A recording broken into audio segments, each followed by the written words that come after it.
Ouais, monde entier. Ça, c'est le roi du phénomène qui subit. Vous savez, la biso trop. Ça, là, on a le robo. C'est une vidéo anniversaire. Bangal peut subir. La scène est bien le comoko. So, vous savez, en gros, c'est un plaisir. Biso, nous sommes tous abonnés. Bakinois Balobi TV. Bakinois Balobi TV. So, vous savez, en gros, vous abonnez. Biso tout. Na Bakinois Balobi TV. Les gens voient que Pessinga, il est au Sénébini. Au moins, ça peut bosser un là dans le Pessinga. Merci.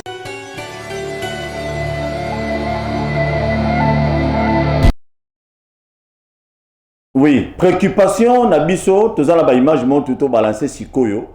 Donc, on a vu IDPS Bazoï Nzemo Nabango. Et bon, Bamata drapeau Nabango, Nzele Kangami. Il semblerait que le gouverneur a favorisé Mingi, Batuya PPRD. Il ne faut pas ça là au banc balingi, mais il dépasse à coincé bango. Ils ont solo tout dans le coup. En fait, il y a une solo bête du solo normal entre PPD et IDPS. C'est quoi le problème? Bon, Banda, président Félix qui se fait d'Akota qui la présidence de la République, Bato PPRD, Batikala pour ça la manifestation, mon côté, Batikala pour ça la désordre. Événement toujours vivre à Katanga et ça comme événement à IDPS bazo matisa ba drapeau en plein centre-ville. Il faut ôter les mains auto sa drapeau wana bazo matisa ba drapeau na Kasumbalesa ba créer ba incident na Kasumbalesa ba to IDPS ba bineli na maire de la ville de Kasumbalesa ba auto za la remise et reprise. De la ville par rapport à Moutanoma qui est président de la République, qui est un militaire à IDPS, nous avons droit pour le Molanga la place qui a mérité. Gouverneur Kaboul a favorisé Bato PPRD. Bato PPRD, ce sont des gens qui sont civilisés. Gouverneur a favorisé Bangwata la Moukete. Baza va faire un mot d'ordre dans le piège à PPRD, dans le 30 juin. Balandaka moto de gouverneur oyo alobaka mpona bango kosala mobulu te kosala bamarche ya désordre te. Donc PPRD azo respecté bato bazo respecté te eza kaka IDPS. Mais bato IDPS bazo respecté te alors quelles sont les mesures au gouverneur yum toza sur place na Lubumbashi ba mesure nini au gouverneur azwaka pour que makamwana et se répéter te baba na ko jeunesse circulation bongo te. Gouverneur a sensibilisé général à PLC, ministre provincial et intérieur, là le service de sécurité nyonso ya Grand Katanga, bon au Katanga je m'excuse. Bon ba marche wana ezala te. Bon au moins Kasumbalesa na Lubumbashi da presque 90 km.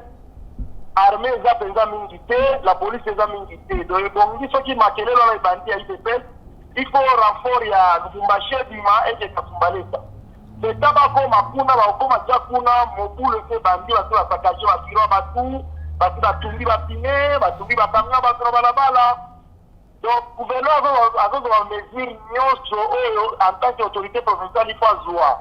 Mais ba service ya sécurité na biso ba très très mingi pe baza wana pour la trahir gouverneur bazali. Mais le gouverneur en soi alota la musala o esengeli.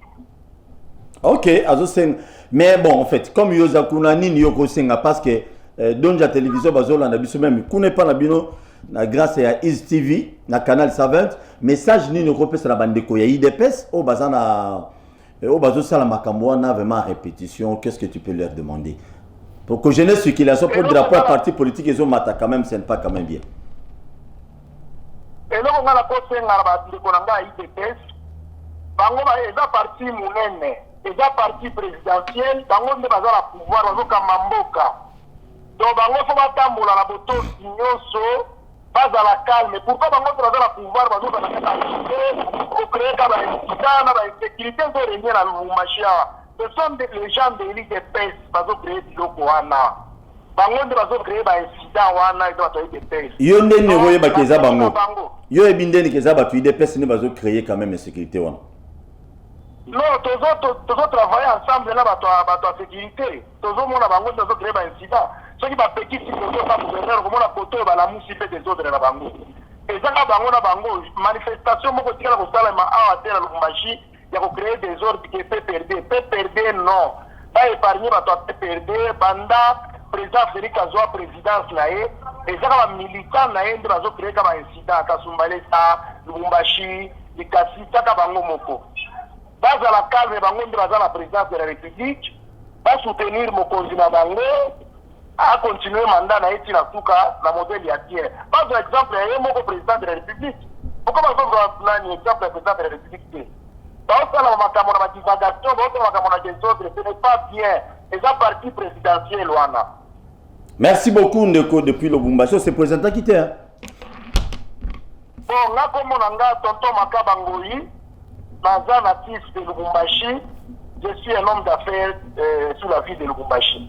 Merci beaucoup Ndeko Makaba l'homme d'affaires le patron parmi les patrons de Lubumbashi merci d'intervention là. Merci Ndeko Nangai en direct pour son en direct la Kinshasa.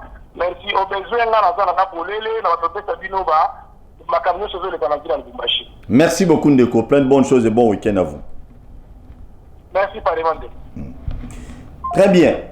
Boki Ndeko Makaba na Lubumbashi to sololi na ye to soit pas na linga deux poids deux mesures parce que hier ici Ndeko moi bengaki quelque part Ndeko Moïse ce qui na bosani komota lobby yozo zo pacha trop lingo tuma trop FCC. Non. IDPS yeyo makambazo sala na IDPS c'est pas nyonso te IDPS kaka ya Lubumbashi makambo bango ba sala bomoni on a montré ça to condamner yango ils a vraiment mabé parce que une fois que nous commis boye ça devient normal na mboka to téléméran sur drapeau Congo ils ba matsango tout le monde a télémi et comme il y a parti politique loba ba militaire na bino ce n'est pas un problème mais ce qui est commis à bisonyo sur ce drapeau ils kende celui bon match drapeau tout le monde doit s'arrêter, ça devient quand même bizarre et vous allez peine mal à mingiti. Tozo il comme insécurité na ville à Kinshasa, tozo senga na ba nyonso. Bande ko nyonso to benga muto amatete apparemment le numéro ne passe pas. Tozo benga to senga conscience ya kino et kinoise nyonso. Même atana kati ya mutuka, boso ma ba siffler. Ce moment ko lever avant no ba tia o kati o déjà chauffeur mutu ça non te ba kidnapper mutu. Ba siffler sombama.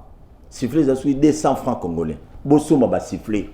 Ya ngonde mutu na tozo tuna lelo na ba papa solution na ba papa kingani na ba papa kingani. Le moment bazo kidnapper batu na Kinshasa, le moment kulu ne tomboke zo côté la bazo tina banda bazo ya 200 300 ba osangana ba groupe ebe ba yema ba musu bazo la to na ba kagulu ba côté lo na ndako ba sali nyoso ba yiko sala.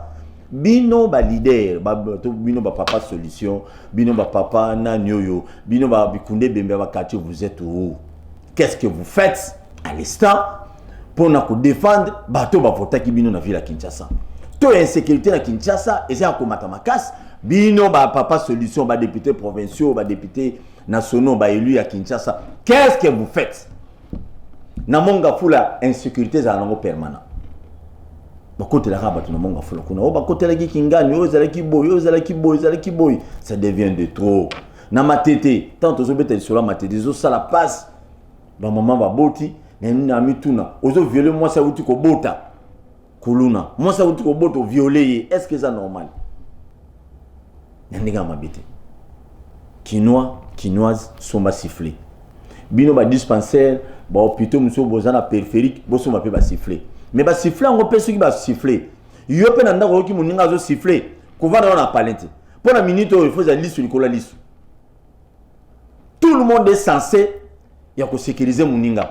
l'état la police a comprendre nzela monsieur za na accessibilité mo malongate o mona ke bozela muke na ofungola bino téléphone et monsieur alelo to sala 45 minutes si je me trompe pas alors so ki muninga voisin zo siffler yo pe la muka siffler bobelela kulune ata bomoni ete bobano belela dans le vide bino ba leader na soit disant ba leader ba député bo mibenga mo fini kwa changu ba musu ba mibenga mi fini kwa changu ti lelo mo fini kwa ondele balambela so ke bunga so ke kinda wa bino ba mi fini kwa ba kwena bino ba papa solution bino ba papa singa matembele ba papa social ba mama social na minute o qui nous a souffrir na insécurité o zali économie permanent et comme ko bilo en lien toujours senga ke parce que si on va nous siffler si on va nous beta taba comment on appelle ça mi fini ça va beaucoup permettre même na ba agent de sécurité na biso la police na biso à Kinshasa pour ba na kuna bazo beta batini intervention ata mo bengité et ça consigne tout le monde a sifflé Na yolo kuna kutu na parlons même pas. Donc tozo sengaki moi na Kinshasa nyonso. Mama, ata kozando na mbongo na yo, atozana ba police no ndako. Somela ba police no pe ba siffler. Pour bagoye belé ba envahir bo l'état chargé na massa Sicily, mais c'est droit de l'homme à roya na sima, mais ce que Sicily ba risquer parce que to ya batu oyo ba et puis ba tamola moko te, ba motambo le belé samba ye, ba koti balabala. Et ça pina mala ngité. Biso to mesana ka bongo te na Kinshasa, ata biso to ba villageois to ya koya, mais bino ba to kuta musu to kuta Kinshasa ka na boité. Ce qui m'a camoué kindi, je dis bien, ce qui m'a camoué comme kindi, moi sabotage à gérer qui non, Chatini ngobila ko gérer ne Kinshasa bien te photo tchè ba ko kajam de part et d'autre, vraiment nous vous demandons pardon. Vraiment boso na ngobila bino bino, botika biso calme na Kinshasa. Et puis tout ça ngobila fait parce que je sais, ça peut être aussi que non, t'es tout saboté, peut te la gérer bien te pour non, on n'a pas besoin de ça. Ngobila aussi n'a pas besoin de ça. Bobé ngana numéro orange, bobé ngana foda comme on a bomu tcha moi boului. Donc toujours c'est ngana bino nyonso. Quinoise fungola misu na coin oyozali beta banine. Mais avant cela, toko ngana ande biso oyikoya ndegoya to sola muki makambo ya église de réveil na Congo parce que ils a vraiment boului que il y a azala kuna lobby église de réveil lelo yo ba pasteur au bureau terre biso ba passer ba terre biso donc na banzete ndeko boni ba bito pesa na mbote oui ça va très bien oui enfin tant aux autres Lubumbashi boulou et Kizali donc ça nous fait comment? Bon, ça nous fait de la peine hein, parce que Lubumbashi c'est quand même parmi les provinces Oyo et Salaki Kitambo Kanabiso et Mata, mais oui bi que ceux pour Kitambo que Mata pour Musali Sali Mamalonga il faut tous en kimia. Donc insécurité c'est zélo qu'il faut tout bannir na ba aspect na ngonios. Donc ça nous fait de la peine. Mais je sais que l'autorité provinciale va aussi l'effort pour que Zongisa, Silisa, en fait, lutter contre l'insécurité. Parce que ça devient normal. Bon, je connais comme UDP, ça tout le monde salue au drapeau. C'est un peu quand même compliqué. Et tu sais, UDP, ces alliés vont partir au Burundi pendant 38 ans. Et puis 38 ans, on a qu'il y a un boulot qui était. Donc nous vous demanderons quand même qu'il y ait besoin de ça ordre. Militants, il faut qu'on dise bien que non, les communes, ils ont appartenu à la IDPST, ils ont appartenu à la parti politique et belé. Alors ceux qui, parti politique, est bienvenu du Haut-Anjoli que j'ai salé à passant, PCA, RVA, ceux qui ACDPP, non, m'appellent pas drapeau bongo et Mati va téléminer. Voilà comment on est tanné. Et moi, je pense que dans le dossier, dans la situation, il faut tout biso ba journée, c'est tout ça l'enquête more approfondie, tout est c'est quoi en fait la situation? Parce que là, j'ai vu les images, je crois qu'on a diffusé ces images, Bandeko Balandi, en tout cas, ceux qui exalinent tout le monde a des images, c'est un acte photo condamné, parce que c'est l'IDP, c'est parce que le président de la République vient de ces partis politiques. Mais le président de la République, il y a un je crois que ceux qui... Bon, bien, un numéro WhatsApp, un numéro normal, appel normal. Nous devons condamner, mais seulement, moi j'aimerais que l'on puisse faire une enquête approfondie par rapport à Yango, comme ça, pour dégager ma responsabilité. Mais enquête aux autres, on a des vidéos, un acteur principal dans le centre-ville, on a enquêté tout ça. Non, parce que en fait, la vidéo, moi Lubumbashi, je l'ai fait à maintes reprises, je maîtrise très bien le coin. La vidéo, la Sabiso n'a pas angle sur tout. Donc c'est juste une partie automonuana. En tout cas, je me réserve de faire trop de commentaires là-dessus, mais seulement, et on a lobby, ceux qui ezali penza denguana sont des actes que nous devons condamner. Comme nous pensons Sango, le cas moyen sécurité les lots parmi la piste à solution, ni nous proposer pour une piste à solution, les lots à Kinshasa par rapport à l'insécurité tout ça dans la Kinshasa. Parce que moi, et comme ça on a kobanga, même si vous roulez au moins à 4 minutes kaboy, autant à gauche droite au moins on a des catch mo kanga boyma, balekina donc ça fait quand même peur. Mais droit de l'homme à zaté, la minute où il y a bimi na été. Quand il y a une opération, il y a droit de l'homme, il y a une forme, il y a une mutu, il y a une droit de l'homme. Mais le moment où il y a le moment où il y a droit de l'homme a vendu dans salon, l'État congolais te commandé à ville à agir boy droit de l'homme à Bim. Ça fait quoi? En fait, c'est ça, c'est paradoxal. C'est bizarre, c'est on ne peut pas, en tout cas, on n'est pas en train de comprendre réellement ce qu'il faut que ça anime. Le problème des droits de l'homme, c'est quand c'est officiel. Monisogi, Kanyama, Lekiboye, Saliboye, ça c'est officiel. Parce que normalement, nous devons quand même, il faut qu'il y ait une certaine diplomatie, na agissement, il y a autorité, na biso. Donc c'est un peu ça. Mais comme Bablo, on est à sécurité, Boye, tout ça, c'est difficile de donner une définition, de coller une définition réelle à ce qui se passe dans le cannabis. Mais je pense que, pour la ville à Kinshasa, les autorités doivent s'y mettre, doivent réfléchir comment pour éradiquer le cas. On a monnaie dernièrement, c'est condamné plus Batora Ketch, tout ça. Il y a eu de mesures qui ceux qui aux alliés, aux nini teinté, vitre teintée, donc il faut rouler tout ça. Mais après, ba mesure bisomo tozoa qui 2-3 jours après ba mécanisme a suivi celle Moussa Nangote. Donc c'est ça aussi le problème. Ba mesure est kozoma, mais quel est ba mécanisme quels sont ba mécanismes à suivi pour que ba mesure wana est à la mise en application. C'est ça le problème. Ba ro banda le lobby et pour komara ba mesure d'application ba mesure yango a suivi komara neti cop au fongoli bango cop. Omoni. C'est ça aussi le problème. Abandi balobi que non il faut vitre teinté bolongola bandi nyos toana mais il y a kutana non ba pese moi 2000 à l'équissier. Les droits de l'homme il faut côté la paix quand même bateau baza victime na à l'équissier. Donc c'est ça le problème aussi dans la carte il y a exécution bilo quoi. Donc je pense qu'il faudrait que la ville puisse travailler sur des mesures appropriées par rapport à namoni bandeko ba s'organiser autour na système ba siffler, système ba probeta ba nini. Ba fini tout ça fait partie mais ce n'est pas efficace. Donc je crois que ça c'est apport il y a biso il y a population mais l'autorité doit travailler pour subvenir na difficulté le gouvernement provincial et le gouverneur de la ville à Kinshasa Jatiningo Bilambaka qui je sais là passant je crois il se bat quand même de ce côté hein bazo bunda nango dans le centre pour nous kimia ba ya ba kinois ba kinoise mais il faut que non mais c'est droit de l'homme toujours singa yo pe bima na balabala likambo droit de l'homme bima pe et ça a été ba gouvernement provincial tout gouvernement central ba kangi des droits de l'homme yé to lembio pour droit de l'homme aux gens là aux autres politique mais peuple wana ngam na bisote aux gens politique moi c'est likambo droit de l'homme wana vraiment to lembio na moment kabila bolemi c'est biso trop mais na moment c'est que on a besoin de droit de l'homme za pe na ngam peuple ndenge ba kuluna bazo papa machette.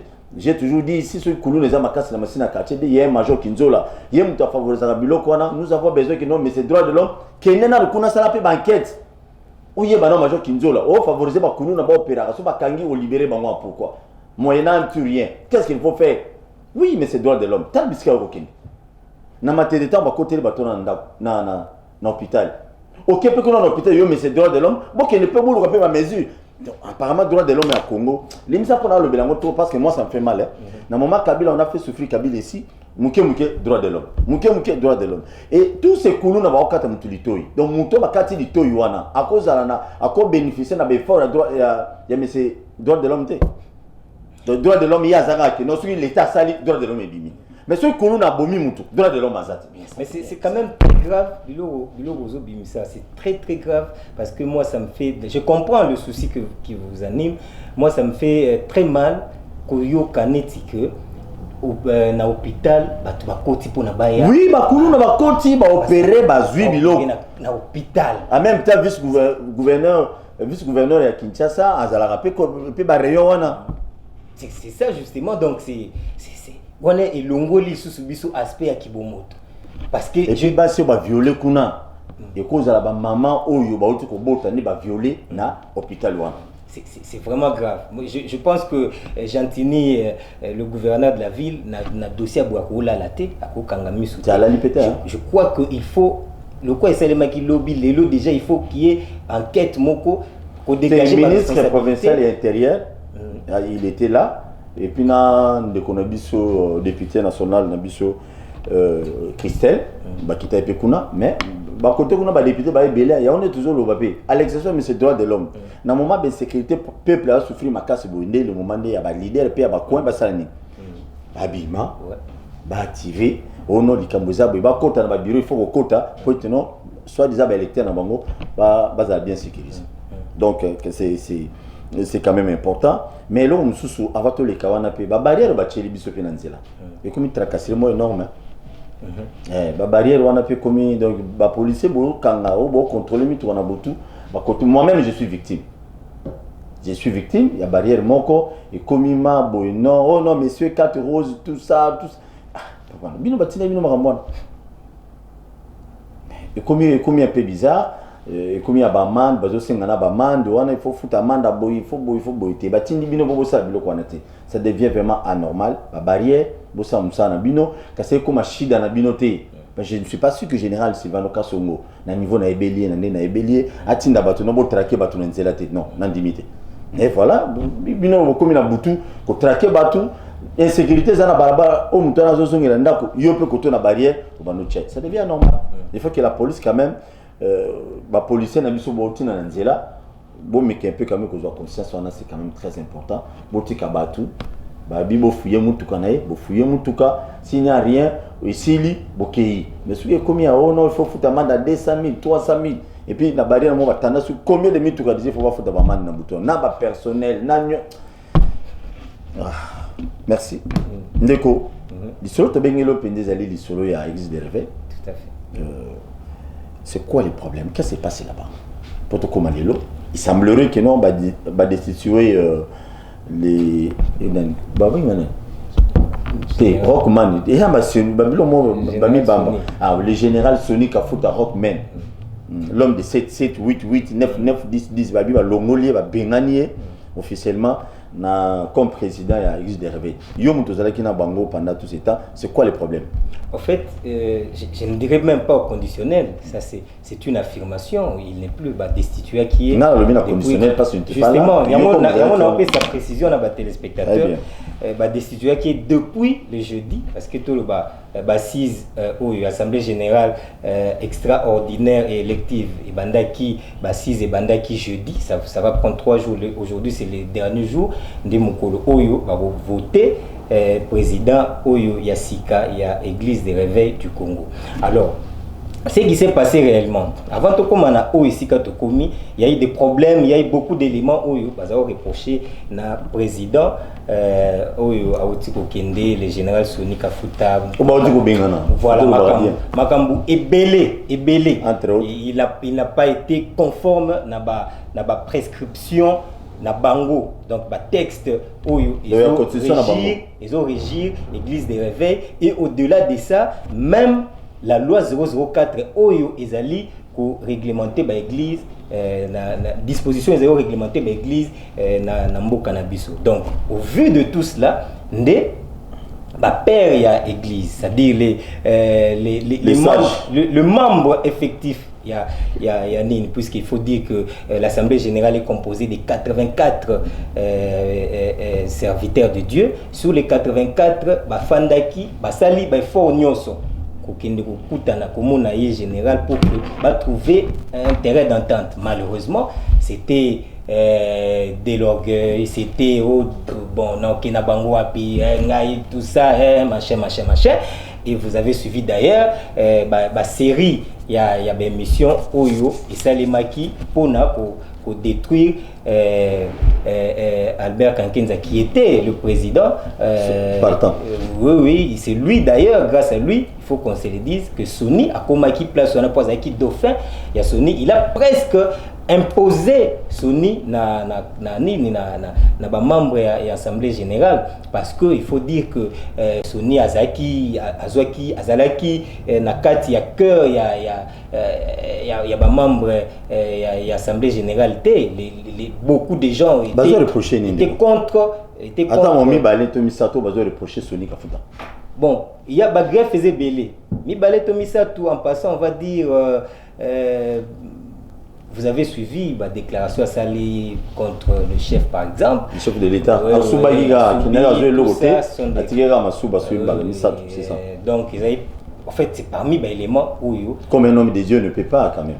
Un autre élément en rapport avec le fonctionnement, c'est-à-dire le texte n'a pas que ceux qui sont nommés, en fait, ceux qui sont élus, tu as 30 jours, il y a aucun de valider en haut, na secrétariat général du ministère de la Justice. Depuis tout ce temps, le Moïse Maté. Le texte n'a pas chaque mois de janvier, il faut assemblée générale ordinaire. Il tire au salle le matin. Depuis qu'il est là. Mais les gens ont constaté qu'il y a des déclarations par-ci par-là. Même le jour où il y a remise et reprise. Je reprends d'ailleurs les mots, il y a archevêque général Albert Kankenza qui a dit que Soka Zalaki na motema net ya général ndé le jour où on a kaka jour ya makambo bandaki. Donc il n'a pas été il a eu le pouvoir mais il a rejeté makambo belé. Il fallait pouvoir ils ont des mandats à 5 ans pour naïe comme comme 7 ans. Donc il voulait modifier même le statut nani Sony anga modifier même le statut il y a osé corriger nini confession religieuse wana. Donc et puis aussi vous savez aussi à Malonda voilà. Aussi à Malonda azwa kitis il y a ba père na été. Donc avant que op sa position parce que l'église de réveil azana quota na nini ya choix ya président ya Seni. Alors avant op sa kitis na yo il faut passer par c'est ça le texte, c'est ça la loi na oya bango. Donc faut bango besoin décision ensemble et lui comme représentant légal accueilli à sa choix. Alors ce sont des choses qui n'ont pas été prise de position n'ont pas été respectées, n'ont pas été approuvées na père naie ya père église de réveil. C'est comme ça que au lieu de musika il fallait qu'il vraiment pour mettre fin à la situation. Donc Mutasikazoya le probable c'est Dodo Kamba. Dodo Kamba c'est le probable puisque l'église Dodo Kamba azaka mam na église de réveil, j'ai oublié d'ailleurs nini église na il a une très grande donc comment on doit être qui non église de réveil balia kimbongo ya malon déjà solo. Bon, là, il faudrait poser la question aux concernés. Hein. Moi, je suis en train de faire, on dit toujours que les commentaires est libre, mais les faits sont sacrés. Donc, je reste sur les faits par rapport à... En fait, le jeudi, la première journée, c'était pour que destituer.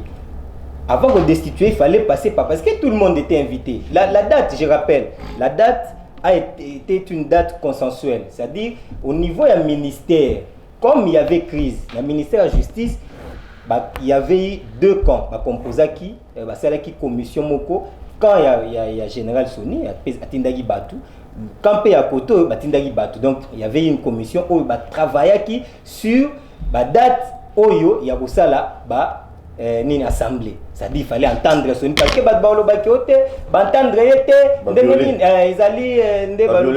voilà, ça lié jugement par défaut. Or non. La date a été consensuelle. Yokani bongo.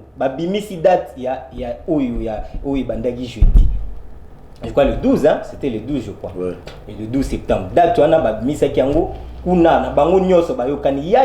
Il y a un PV d'ailleurs qui sanctionne ba rencontre wana nyoso tout signé par les deux camps. Mais depuis bandi kotoyo nangam na bango kotoyo Sony Kafuta zo yate. Sony Kafuta yete na batu na parce que à un jour, c'est-à-dire le jeudi là, à quelques heures, il y a tenu il y a assemblée wana, il y a début il y a bassiste.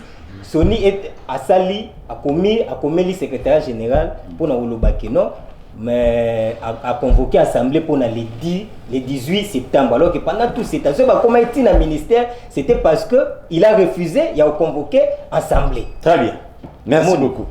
Donc l'autre n'habitez là ni ça va ça parce que nga côté kuna so na beti on notre soir moi je crois que je suis moi parce que je suivi les messages il y a Dodo Kamba hier. Dodo Kamba bazami balé na maman Brigitte ma candidat président il y a mais Dodo Kamba na roleka en tout cas Dodo Kamba c'est probable.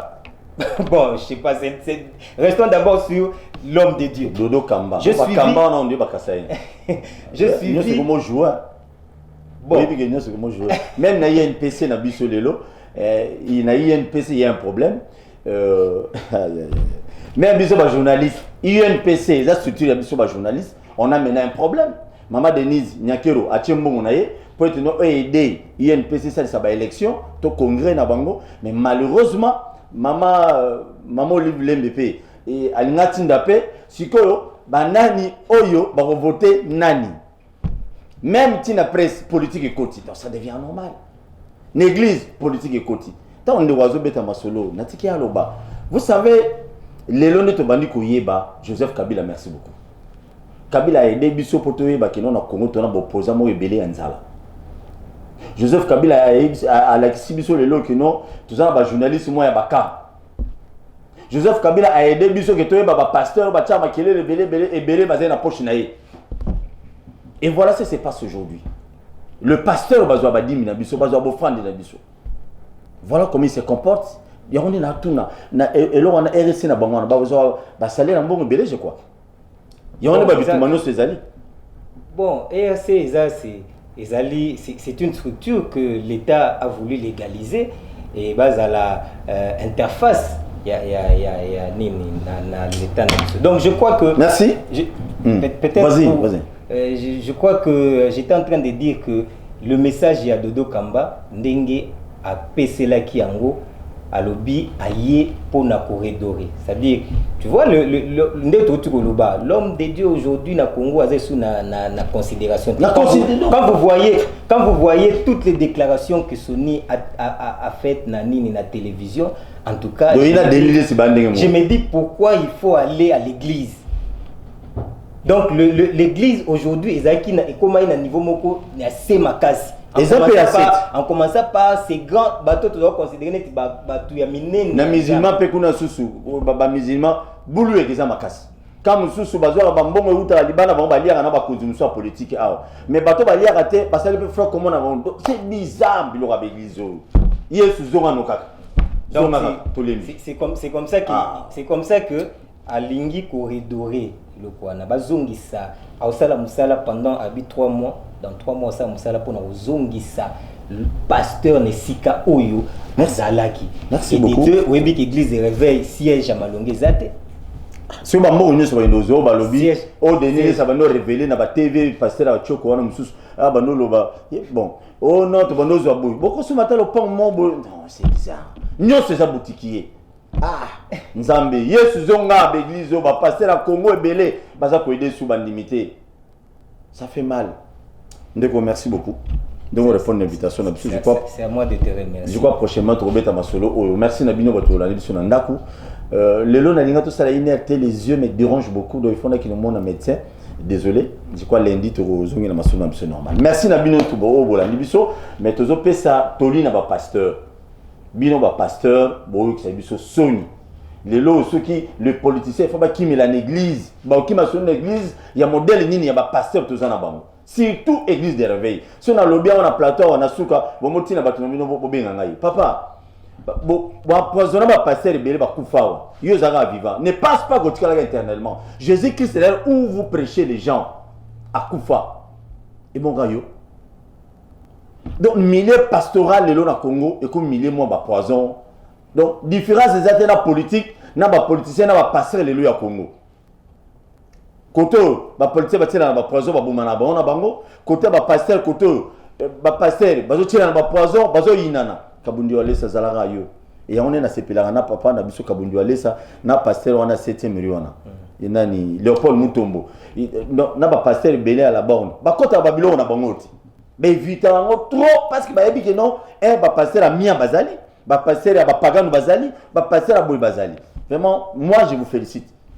Deux poids deux mesures, tes photos ni maman, il y a passé Etienne Mayala aussi. Bozamo belé, Charles, Badibanga, Bajise Tidité, Bozamo belé, quand même, ça quand même fierté quand même et ensemble. Parce que comme flexible, les besoins politiciens. Jean-Paul Catala. Oui, basé belé. Merci beaucoup na bino nyonso. Ni kama IDPS na bandi tolobi lelo, bandi on a biso IDPS. So bo côté là wana Kinshasa za vraiment vrai boulot et no bo matsa drabo biso tout télé mais mon boulot. Mutunyo sote abengami za la politicien, mutunyo so abengami ta kota na parti politique ité. Vraiment, on vous dit un grand merci. Merci beaucoup. RVA dossier dans notre zone Gelango. Batunyo so bozui mama belé RVA belé. Bozong sama belé wana bo mythique là. Pour comité de gestion ta bakita ki wana quitter pour c'est nobotika, il n'y a pas à négocier avec vous. Mais bino peut pas conserver. Mbongo belé oyo et quand on a go pass, il faut tout le monde appeler clair, peuple congolais mon appelle clair. Merci pour tout le monde PC à côté qui ici go pass c'était camara. Ah tout ne sait mandeni. Et tout sur la retournate, mais tout sur tout que na otina sur tout le monde que non, RVA peut masola bien zongi et comme il normal. Ba ja bazo ima se ba ima souti. Tokuta lobby, tokuta lundi plutôt na 10h, bon week-end à vous. Nous avons un abino longo pour notre bala na lelo, ata botine biso invitation te, batu ba kufeli bandeko, ba condoléances na bino nyonso, batu bazo fêter ba anniversaire na bango lelo, joyeux anniversaire, jeune congolais, tika ko vana na bar mingi parce que bar yo ba no kotera ba société brassicole mbongo, mais yo mo ko fa pauvre, keba. Tokuta lundi na 10h. Merci.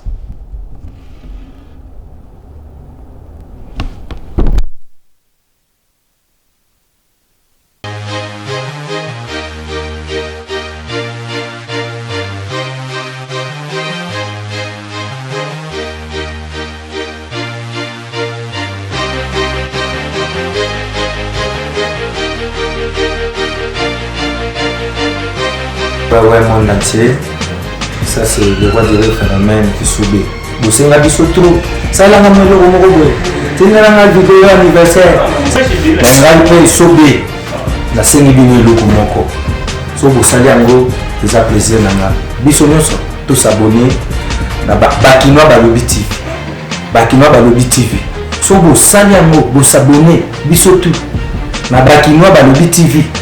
Les gens voient que Pessinga, il est au monde à Sénébini. Au moins, ça peut vous faire un. Merci.